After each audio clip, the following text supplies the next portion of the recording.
السلام عليكم ورحمة الله وبركاته. أهلا بكم في قناتنا حلاوة الأكل المصري. ازيكم عاملين ايه؟ يا رب كده دايما تكونوا بخير وفي أسعد حال. النهاردة إن شاء الله هنعمل مع بعض المحشي المشكل الجميل بتاعنا، اللي طبعا ما فيش سفرة مصرية بتخلى من عليه. المحشي بتاعنا سهل جدا بسيط. هو بس تتبعي الخطوات، ونظمي وقتك، يعني خطوة خطوة كده، ابدأي بحاجة حاجة علشان تحسي ان موضوع المحشي ده بسيط وسهل وخلص معاكي بسرعة. طبعا انا اول حاجه طبعا جبت الخضار غسلته بالشكل ده كده وجهزته، اللي هو ايه الكوسه والبتنجان والفلفل.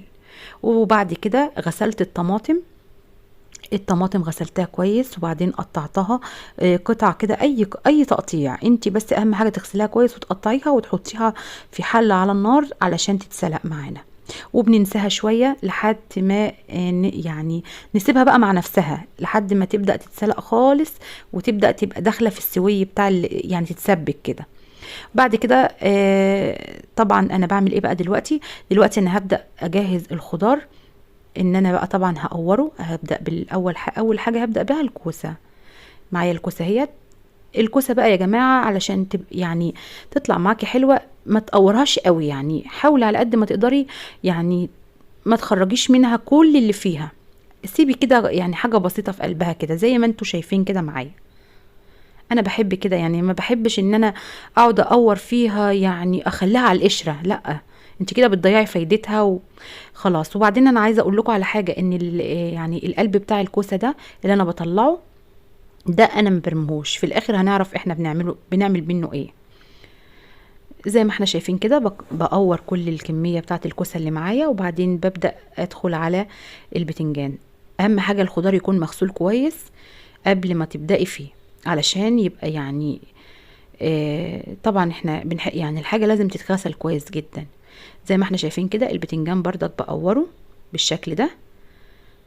وبنقي طبعا البتنجان لو ناشف ممكن ان انت تطربي ايديكي شويه، يعني ممكن تحاولي ان انت تفركي فيه شويه كده، هتبصي تلاقيه طرى معاكي، والقلب بتاعه بيطلع معاكي بسرعه.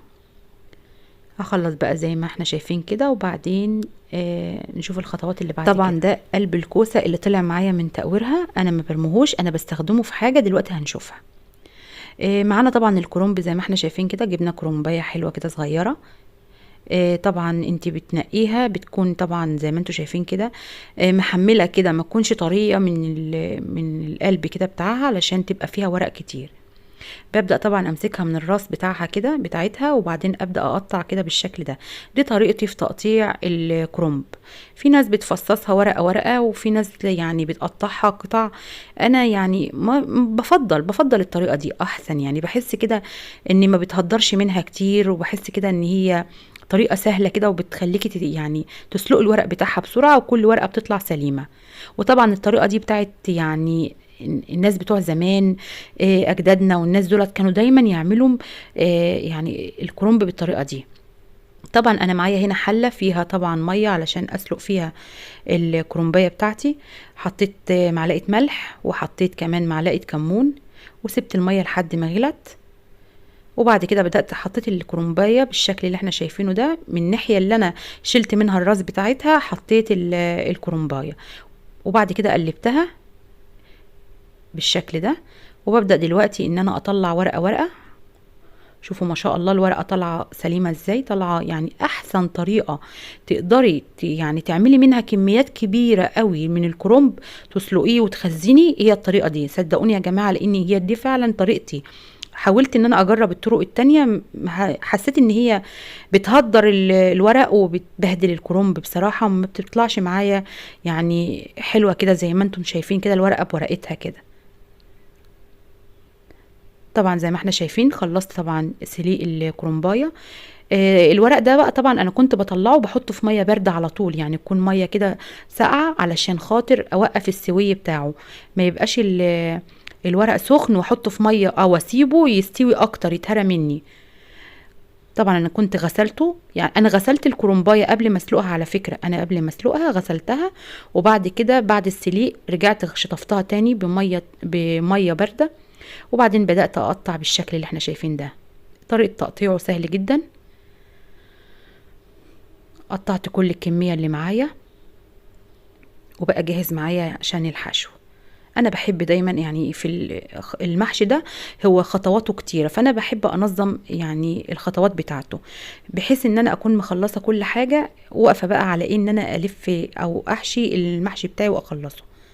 بقطع طبعا الورق علشان يبقى جاهز معايا لللف او للحشو. ما شاء الله يعني هي كرومبايه صغيره بس طلعت شويه ورق حلوين يعني. ولو انت حابه انك انت تخزني من الكرومب ده الورق دوت، بتاخديه بتقطعيه كده بنفس الطريقه وبتخزنيه. احنا نبقى نعمل فيديو باذن الله ازاي طريقه تخزين الورق الكرنب. وانا بفضل ان الكرنب اللي يتخزن يكون في الشتاء احسن بكتير من ده دلوقتي، علشان ان زي ما احنا عارفين ان الكرنب البلدي دايما بيكون موجود في الشتاء، وده بيكون احسن انواع الكرنب للتخزين، بيفضل معاك من الموسم للموسم.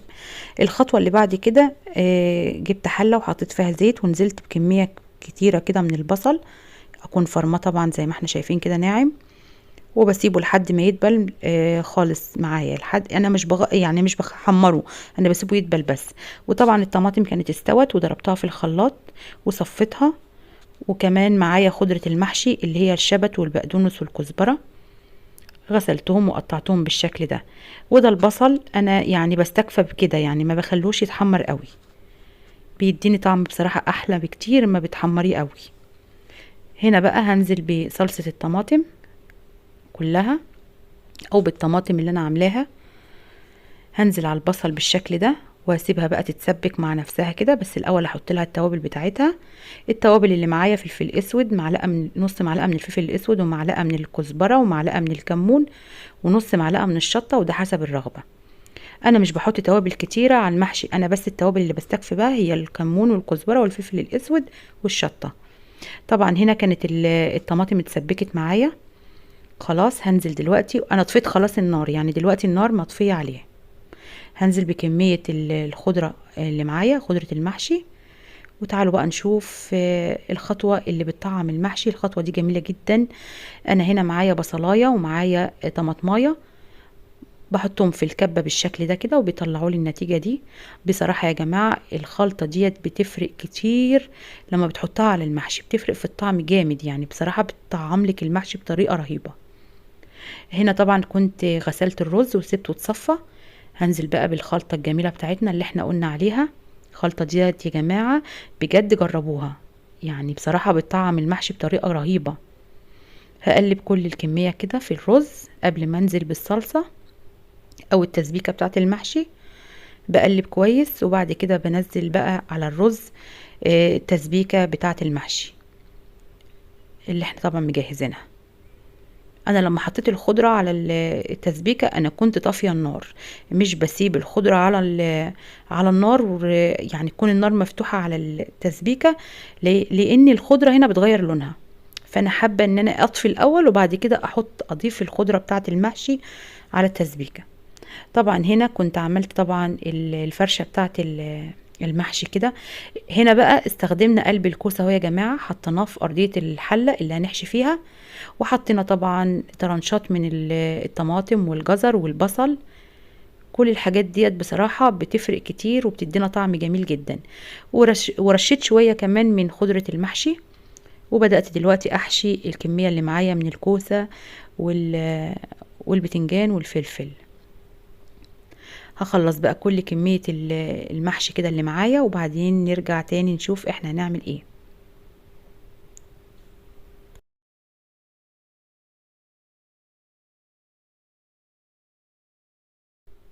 هنا طبعا كنت بدأت في حشو الكرنب، سهل جدا. انا مجهزه طبعا الورق ومقطعينه مع بعض. ما شاء الله الصابع جميل طالع معايا مظبوط، ولا هو تخين ولا هو رفيع قوي، ويعني ما بيتفكش مني خالص، يعني الصابع بجد مظبوط.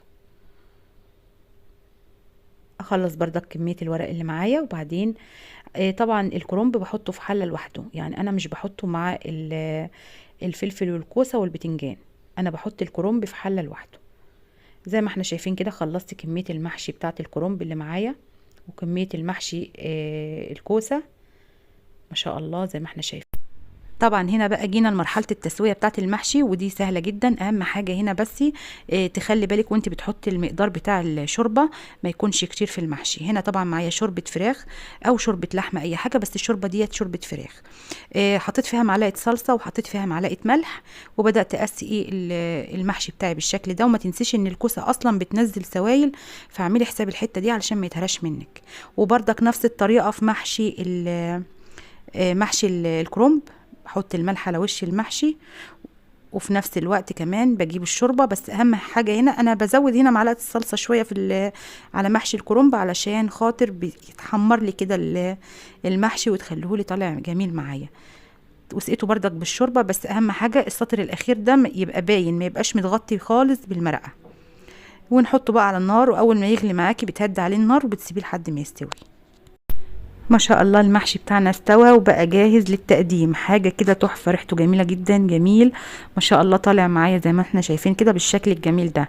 قدميه والف هنا وشفا للي هياكلوا يا رب كده. واتمنى بقى لو الفيديو بتاعنا عجبكم، اتمنى يعني ان انتوا تشتركوا في قناتي وتفعلوا الجرس علشان يوصل لكم مننا كل جديد باذن الله. وبشكركم جدا على حسن مشاهدتكم للفيديو. ادعمونا بقى يا جماعة وشجعوا القناة كده علشان نتشجع بيكم والقناة تكبر بيكم بإذن الله. كل سنة وحضراتكم طيبين، والسلام عليكم ورحمة الله وبركاته.